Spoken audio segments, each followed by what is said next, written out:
지난 말씀에서 예수님께서는 자신이 생수의 근원이 되신다라는 것을 말씀하셨습니다. 그리고 그 말씀에 사마리아 여인은 오늘 이제 본문에서 이렇게 대답을 한 것이죠. 15절 말씀에 여자가 이르되 주여 그런 물을 내게 주사 목마르지도 않고 또 여기 물 기르러 오지도 않게 하옵소서. 사실 이 여인은 아직도 예수님이 주시는 생수가 무엇인지 정확하게 알지 못하는 것 같습니다. 그저 물 기르러 오는 이 일을 하지 않았으면 좋겠다. 왜냐하면 이 여인의 배경에 다른 사람들을 피해서 한낮에 물을 기르러 와야만 하는 그런 상황들, 자신의 처지, 이런 것들을 생각할 때 이 한낮에 물을 기르러 오지 않을 수 있으면 얼마나 좋을까, 이런 마음을 가지고 예수님께 물어본 것 같아요. 그래서 예수님께서는 당신이 말씀하셨던 그 생수가 무엇인지 정확히 아직도 잘 모르는 이 여인에게 네 남편을 불러오라, 이렇게 이야기를 하심으로 인해서 이 여인에게서 결국에 이런 고백이 나오게 하셨죠. 19절 말씀에 여자가 이르되 주여 내가 보니 선지자로소이다. 이 여인에게 처음에 예수님은 낯선 유대인 남성이었습니다. 왜 나한테 말을 걸지? 이런 의아함을 가질 수밖에 없었던 유대인 남성이었는데, 거기에서 생수를 줄 수 있는 사람으로, 그리고 이제는 이 여인은 예수님을 선지자로 인식하고 있는 거예요. 예수님에 대한 인식이 바뀌어가고 있는 것이죠. 이런 인식 속에서 사마리아 여인은 자신이 내내 궁금했던 그것을 예수님께 물어보고 있는 것입니다. 20절 말씀에 우리 조상들은 이 산에서 예배하였는데 당신들의 말은 예배할 곳이 예루살렘에 있다 하더이다.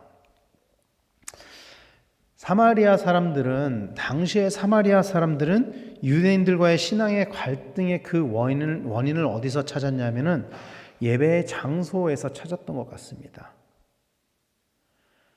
그러니까 신앙적으로 유대인들과 갈등을 맺는 가장 큰 이유가 이 예배의 장소에 있다라고 인식하고 있었다라는 거예요. 역사적으로 보면은 포로 귀환 시대 이후에 스룹바벨 성전을 건축하는 그 과정에서 사마리아 사람들이 배제가 되었습니다. 왜 배제가 되었었죠? 아브라함의 혈통을 지키지 못했다라는 이유 때문에 그들은 배제가 되었죠. 그리고 그로 인해서 사마리아 사람들은 그리심산에 자신들만의 성전을 세우게 되었어요. 이런 역사적인 상황으로 인해서 사마리아 사람들은 자신들도 아브라함의 자손이다, 이것을 신앙적으로 인정받기를 원했지만 그렇지 못한 현실에 대해서 불만을 가지고 있었습니다.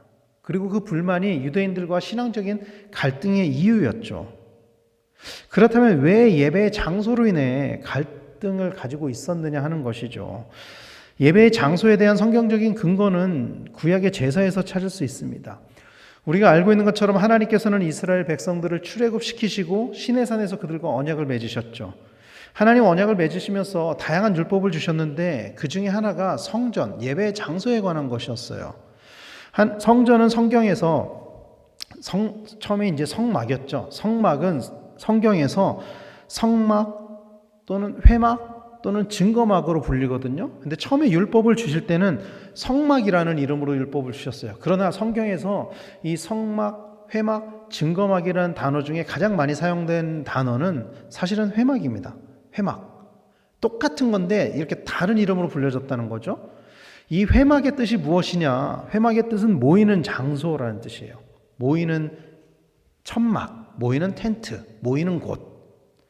회막은 하나님과 사람이 만나는 곳을 의미합니다. 성막의 가장 중요한 기능이 하나님과 사람이 만나는 곳이었다는 거예요.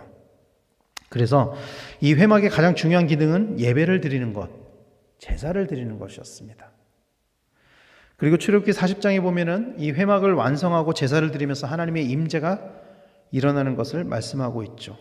그리고 회막이 솔로몬의 시대의 성전으로 이어지게 되는데 이 성전이 어디에 세워지냐면은 이삭이 바쳐졌던 곳, 모리아산, 그곳에 지어지게 됩니다. 그래서 이 성전이라는 장소는 사실은 하나님과 이스라엘 백성의 언약의 성취의 의미를 가지고 있는 곳이에요.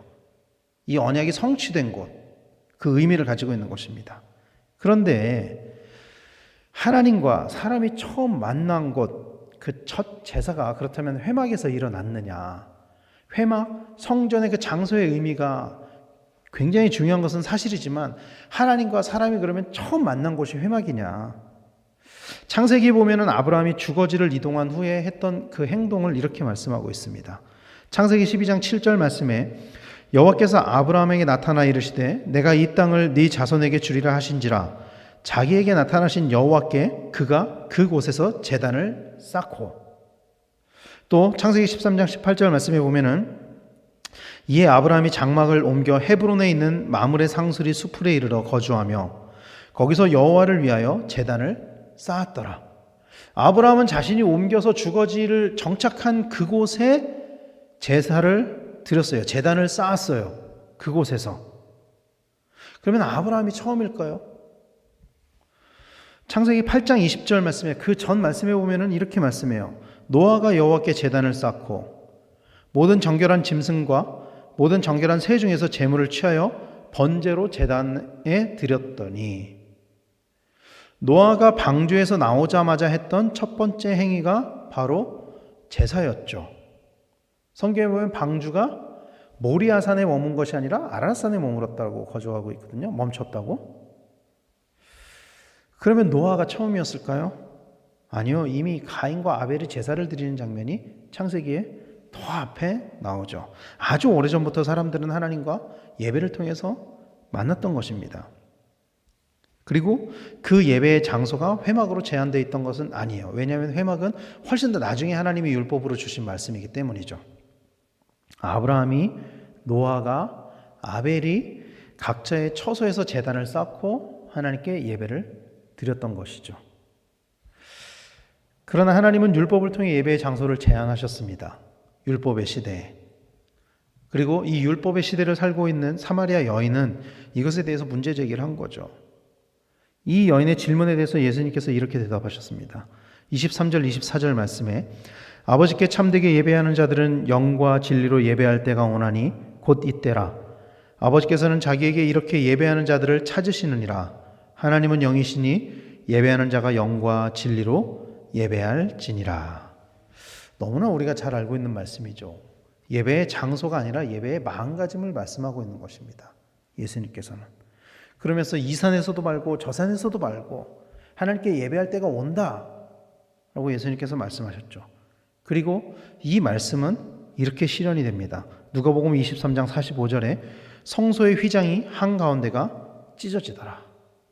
사람이 들어갈 수 없었던 그곳, 하나님이 임재하시는 그곳, 지성소가 열리게 된 것입니다. 그로 인해 우리는 어디에서나 예배를 드릴 수 있게 된 것이죠. 모리아산으로 가지 않아도 예배를 드릴 수 있게 된 것이죠. 많은 그리스도인들이 예배를 참 중요하게 여깁니다. 그러나 한편으로는 예배를 습관적으로 드리는 것도 사실입니다. 그러나 이 예배는 우리를 향하신 그 하나님의 사랑이 담겨져 있다라는 것을 우리는 기억해야만 합니다. 하나님이 인간과 만나시기를 원하셨던 그곳, 교회의 모델이 되는 그곳, 성막은 사실 그 원형이 있습니다. 이 성막은요, 사실은 성경을 보면은 어떤 한 곳과 굉장히 유사한 특징을 가지고 있어요. 그곳이 바로 에덴 동산입니다. 에덴 동산은 하나님과 아담이 만났던 곳이죠. 우리가 알고 있는 것처럼.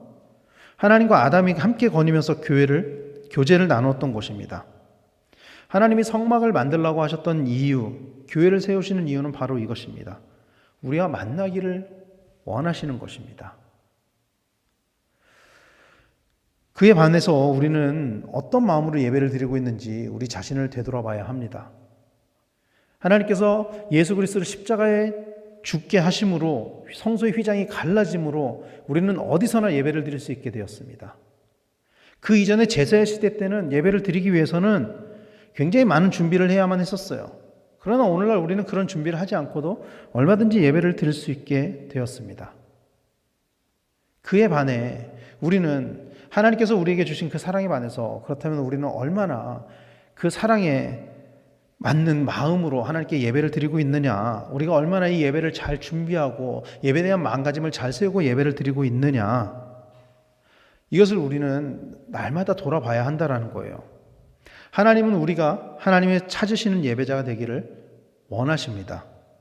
이 예배는 단순히 교회에서 드리는 예배만을 의미하는 것은 아닙니다. 사실 삶의 예배를 세워야 한다는 이야기죠. 우리의 삶 가운데 치열하게 싸우면서 예배자의 삶을 살아야 한다라는 것입니다. 제사의 과정을 보면은요, 많은 사람들이 제사가 언제 시작되느냐라고 물어보면은 아마 다양하게 이야기를 할 거예요. 제물을 죽일 때 제사가 시작된다는 분도 있을 거고, 제물에 불을 붙일 때 제사가 시작된다는 사람들도 있을 것입니다. 혹은 성전에 들어오고 나서 제사가 시작된다는 사람들도 있을 거예요. 그러나 성경을 보면은 이 제사는 언제부터 시작되냐면은 흠없고 순전한 제물을 고를 때부터, 아니 그 이전에 그 흠없고 순전한 그 제물로 사용될 그 어린 양이 태어났을 때부터, 그 어린 양을 키우면서부터, 흠이 생기지 않게 키우면서부터 사실은 제사가 시작되는 것이죠. 자신의 삶의 현장에서 제사가 시작된다는 것입니다. 사랑하는 성도 여러분, 우리도 그렇게 우리의 삶의 현장에서부터 시작되는 예배, 그런 예배를 세우는 예배자로 세워지기를 간절히 소망합니다. 예수님은 영과 진리로 예배를 드려야 한다고 말씀하셨어요. 예배는 우리의 육신으로 예배를 드리는 것이 아닙니다. 우리의 몸이 이곳에 와 있다고 해서 다 예배를 드리는 것이 아니죠. 우리의 영과 진리가 하나님 앞에 온전한 예배자가 되어야만, 우리의 심령으로, 우리의 진심으로 예배를 드려야만 하나님께서 그 예배를 받으시는 것입니다. 그리고 그 진심이 이곳에 오는 우리의 발걸음으로 표현이 되는 것이죠. 그리고 그 진심이 우리의 삶 가운데 그 예배를 준비하는 모습으로 표현이 되는 것이죠. 그리고 그 진심이 우리의 삶에서 드려지는 그 예배로 표현이 되어지는 것입니다. 사랑하는 성도 여러분, 우리의 삶 가운데 예배를 준비하고 예배의 당에서 이 예배를 완성하는 우리 모두가 되기를 간절히 소망합니다. 그래서 우리 한 사람 한 사람이 정말로 주님이 찾으시는 그런 예배자가 되고, 우리가 있는 그 모든 곳이 하나님이 임재하시는 그런 곳이 되기를 간절히 소망합니다.